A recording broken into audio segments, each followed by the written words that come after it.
ọ̀hún yẹni ní yẹni ṣùgbọ́n okùn ọrùn ẹ̀yẹ adìyẹ. Tó bá mókùn ọrùn sọ́rùn ajá àbí ọrùn dérègbè ó ti yẹ kàn fà á ya lọ ṣùgbọ́n ọ̀hún mókùn sọ́rùn adìyẹ torí náà kádìyẹ bá láàrin ajá àbí ajá bá láàrin adìyẹ a jẹ́ pé èṣì bí kò yẹ kẹ́ a lé àání. Ó ní ọ̀rọ̀ tòní òun lọ́lọ́run á lò ká mú jí ọ wí ibi kọ́ ẹ̀ àkẹ́ yẹ ọ̀nì ọ gbọ́dọ̀ jáde kó lébẹ̀. Wàá jáde kó láríran wàá mọ̀ọ́mọ̀ wàá yára rẹ sọ̀tọ̀. Báà ni èpísítélì kejì sí ará Kọ́ríńtì orí 6 ẹsẹ̀ 17 ẹsẹ̀ 17. Báàlí wí o ikọ̀ jáde kó láríran kó yára rẹ sọ̀tọ̀ kó jẹ́ mímọ́ ògbẹ́ lọ́lọ́run ajákun tẹ́ ọ gbà ọ́. Ìwà di ọ̀nìyàn ọlọ́run ìwà dọ́mọ òun gan náà wọ́n á rè dé àbá rẹ̀ ṣùgbọ́n léyìí kan bá ti gbọ́ràn léyìí ni o kó jáde kó láàrin ìyẹn àwùjọ ìyẹn ẹgbẹ́ ìyẹn àsopọ̀ kó lòdì sí ìjọba ọlọ́run. Ikọ̀ jáde kó láríran kó yára rẹ sọ̀tọ̀ ojúṣe rẹ ní o wàá yára rẹ sọ̀tọ̀ kúrò nínú ẹ̀ṣẹ̀ wàá yára rẹ sọ̀tọ̀ kúrò nínú àwùjọ ìyẹn ẹlẹ́gàn kúrò nínú iṣẹ́ búburú iṣẹ́ òbí kúrò nínú ẹgbẹ́ òkùnkùn èyí nídẹ̀ yàtọ̀ sẹ́gbẹ́ òmùlẹ̀. Wàá yára rẹ kúrò láàrin èèyàn kó jẹ́ pé ògbé ayé asán òfegè rẹ̀ ìgbé ayé ran ẹ̀jìnlẹ̀ nínú Kristi. Wàá yára rẹ sọ̀tọ̀ kúrò láàrin èèyàn ní ọ̀ra kété o àjíròrò kété àdá ọ́lé kan ra ọ́lé nínú ayé ran ọ̀rọ̀ lórí ẹran ara náà ni òun náà gbé lárugẹ òun náà torí rẹ̀ sùn òun náà torí rẹ̀ jí.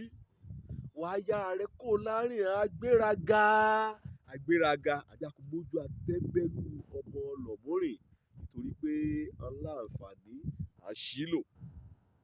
Wàá yára rẹ kúrò láàrin ìyẹn alárìṣọ̀ títọ́ ayéran òpàdéran ó dó lórí àrìṣòdodo. Wàá yára rẹ sọ̀tọ̀ kúrò láàrin àwọn olójú kòkòrò ń wọnú lírè ọ̀yàrá ẹ̀rẹ̀wà ṣùgbọ́n ànfẹ́ súlẹ̀ lójoojúmọ́ àwọn ní sànjọyà mi wọnú òun ní rè ọlọ́run kò jáde kó láàrin irú ẹgbẹ́ bá ọ̀yàrá rẹ sí ọ̀tọ̀. Wàá yára rẹ sọ̀tọ̀ kó láàrin abọ̀rìṣà ìyẹn aṣòdì sí Kristi sí Jésù ìyẹn apànìyàn ẹgbẹ́ ajínigbé ìwọ̀n fẹ́ gbé ó. Wàá yára rẹ sọ̀tọ̀ kó láàrin ran ẹgbẹ́ adigunjalè sí kọ́ ọ̀tẹ̀ bára rẹ lébẹ̀ ṣùgbọ́n ọjọ́ tán òwí kọ́ bá ti ya ìyẹ̀bá gan pé kí ikú lọ kú ẹ̀ṣìyàn kan ọlọ́run kọ́ bá kó tẹ́ bọ́ lọ́run sọ wí àṣìṣe lèyí fẹ́fẹ́ dónú ẹgbẹ́ adigunjalè mọ́ òkè sọ lọ́run fún ọmọ kan tẹ ayọ̀ mo fún ààrẹ wàá gbé gbèsè ọlọ́run àmọ́ pé mo ṣetán mo ní mọ kan tẹ àdàbọ̀ ẹ̀rọ kan gbẹ́kọ̀ kan halẹ̀ mọ́ nìkan ṣàgbára lọ́rùn káti ìwé kátẹ́fọ̀ ọ̀gàn yọ̀ tẹ̀ ìwọ́dẹ̀ tẹ bọ́lé tẹ̀rẹ̀. Wàá yára rẹ sọ̀tọ̀ láàrin ìhàn lọ̀tẹ̀ láàrin ìhàn apèyèdà nínú ìgbàgbọ́. Wàá jáde kó láàríran ní wí àjẹ́ wí èyí rẹ àbí èyí rẹ wí ò ní múlé ọlọ́ wí ògbà kó fẹ́ kó ké sí ọ sí orúkọ wí ogún mọ́mú kọ́ lè yí o mọ́ mi ṣàgbára lè yí mo kú sípò ẹ̀ṣẹ̀ o mo kú gẹ́gẹ́ bí àjẹ́ o torí pé inú ìdájọ́ iná gbígbóná ìlú rábà àti àlò ayérayéran. Yọra rẹ jáde lébẹ̀ tú àṣírí èṣù kó mórí balẹ̀ kí Jésù Kristi òun lá dá ọ lẹ́jọ́, òun lá gbà ọ́ là lé ọ̀ràn. Yára rẹ sọ́tọ̀ kò nínú ìyẹn ohun burúkú kan ráyé tọ́ ẹ bọ̀, à ń ṣẹ̀ṣẹ̀ ra ní, à ń ṣẹ̀dálẹ̀ ra ní, à ń gbé yìí ní. Yára rẹ sọ́tọ̀ láàrin ẹ̀rọ Sódómù. Òde òní kún fún oríṣiríṣi ohun kọ̀nìyàn yóò gbèrò rẹ̀ nínú ìṣekúṣe láàrin ọmọdé àti àgbà, láàrin ẹ̀pẹ́ rẹ̀. Ìráyé ti ròyìn pé èsù kankan ti mọ̀, wọ́n ti bàlágà. Ìráyé ti rìn jìnnà nínú ìwà Sódómù àti Gòmórà. Yára rẹ sọ́tọ̀. Ọkùnrin àfẹ́kùnrin, àbára alájọṣepọ̀, ọkùnrin àtọkùnrin àjọbára aláṣepọ̀. Èèyàn múrì,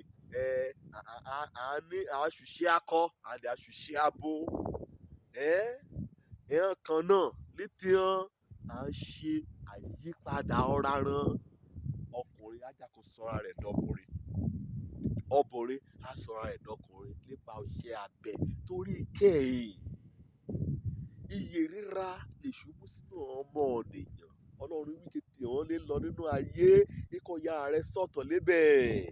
Ẹgbẹ́ burúkú ayé, ẹgbẹ́ ọ̀mùtí, ẹgbẹ́ ọlétẹ́tẹ́ hàn, ẹgbẹ́ apaniṣayé, ẹgbẹ́ òkùnkùn àtìmùlẹ̀. Ikọ̀ yára rẹ sọ́tọ̀. Kó jẹ́ mímọ́, kó dọ́ni ògbàlà. Ọ̀nìkẹ̀mí Ọlọ́run kì í gbénú rẹ̀. Ọ̀nì kan jẹ́ pé lójoojúmọ́ ní ronú nípa ìjọba Ọlọ́run. Ọ̀nì kẹ̀ gbàdúrà. Ọ̀nì kan jẹ́ pé ṣe rere ọmọ fẹ́ hàn sọ́mọ ọ̀nì kejì. Ọ̀nì kẹ̀ wà sọ̀rọ̀ mímọ́ Ọlọ́run. Ọ̀nì kẹ̀ sin lọ́run. Ikọ̀ mọ̀mọ́ kan àrẹ̀mọ kankan. Ikọ̀ jáde kúrò láàrin wọn. Gbogbo ẹ̀ lọ àdọ́mọ̀ ọkùnrin àbí wà àdọ́mọ̀ wọn obìnrin. Ìhòòhùn náà wọn àjàkúyà dúró tì ọ́ léyìí. Wọn àjàkú dé àbá rẹ̀. Mo jókòó síbẹ̀ mọ́ o. Òun yẹni o. Okùn ọrùn ẹyẹ adìyẹ. Jáde kúrò láàrin wọn. Ojú lórúkọ mi. Ọmọ àbálábí tán. Ohun kò í gbọ́ ní èṣì tèmi. Ohun ẹ̀mí mọ́ ni wé. Jáde kúrò láàrin òṣè òbí. Ire o.